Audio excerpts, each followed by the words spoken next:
Welcome back everyone. I do have another update on my server rig build. As you can see, a couple of things have changed. So first of all, you can see a little bit in the background here. I've actually put feet on this case, so now it stands a little bit above the ground, which gives my fans breathing room, and also it gives it a really cool kind of desktop look. A kind of retro case where it used to basically sit under the monitor, and that's really the plan for this guy as well at some point. The other part you'll notice here is that I've got the rosewill CPU cooler, which is actually going to be used on my 1070. As you can see, it's extremely low profile, very thin, and that allows me to do some pretty excellent cooling, but it will also need a number of modifications so that I'm actually able to run it properly. But again, these are almost impossible to find nowadays. I'm really lucky that I was able to pick this up for about 50 bucks. Again, kind of a crazy price for these things, but considering the price of water blocks nowadays, not all that bad, all things considered.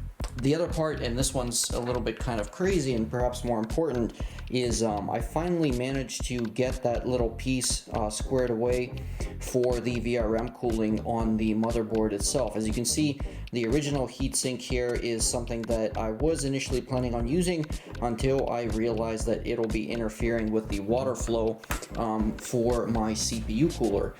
Now this guy, as you can see, is actually a fully custom build. What I've done here is I've taken apart an NVMe cooler. I'll link it in the description below, and then what I ended up essentially doing is using my resistance soldering iron to basically solder these heat pipes onto this piece of custom cut copper piping, or rather copper strips. And as a result, what's going to end up happening is in time I will have another copper pipe on top of this that'll be receiving water cooling and then going basically to the CPU and out towards the reservoir over there.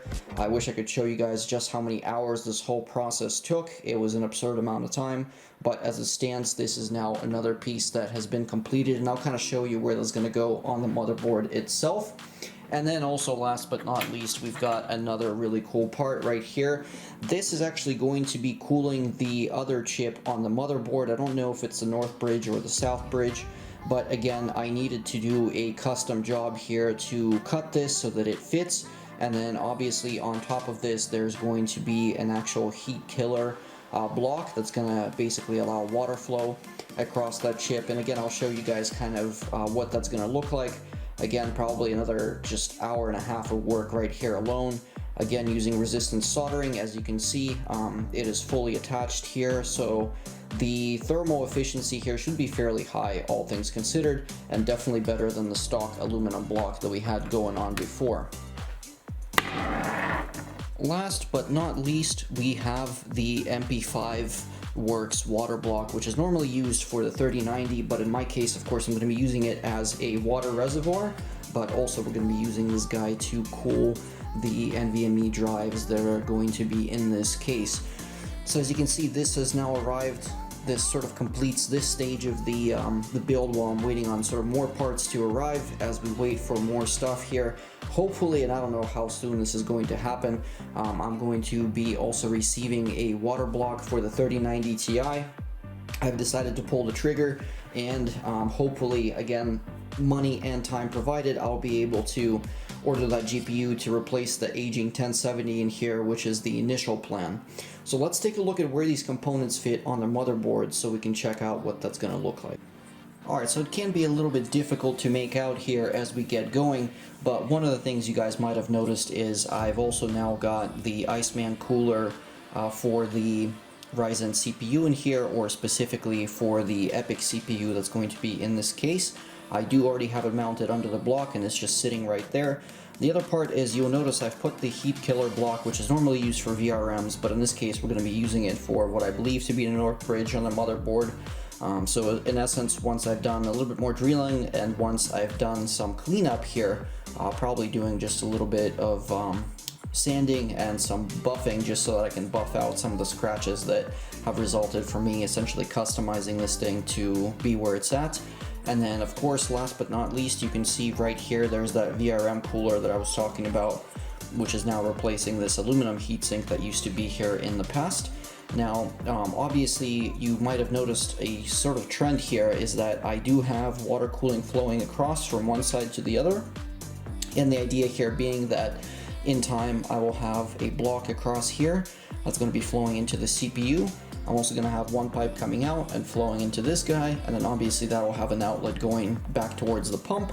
And then in here we're going to have outlets that are going to be heading towards that MP5 Works cooler, and then one heading back towards the radiator. And of course there's going to be additional piping down this way that is going to be then completing the rest of this loop.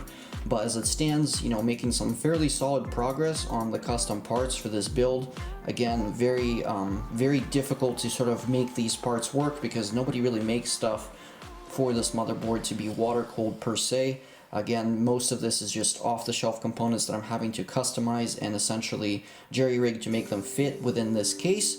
But all in all, again, as I was saying before, the progress is pretty good so far. Now I'm still waiting on the copper piping that I'm going to need to use for this particular build, but hopefully, again, once I'm able to find a reasonable supplier and the right thickness, I'll be able to order those and also show you guys what that looks like.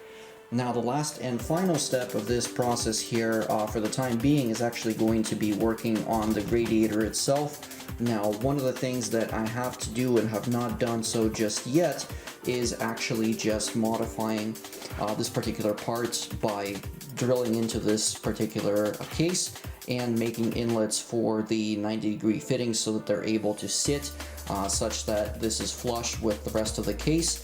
That way we're also going to be able to have a little bit more room for the piping that I'm going to run in here, allowing for this whole system to be cooled. Now I don't know at this time if the 3090 is going to be able to be cooled properly by just one 240mm rad, given the fact that it's also going to have to cool the CPU.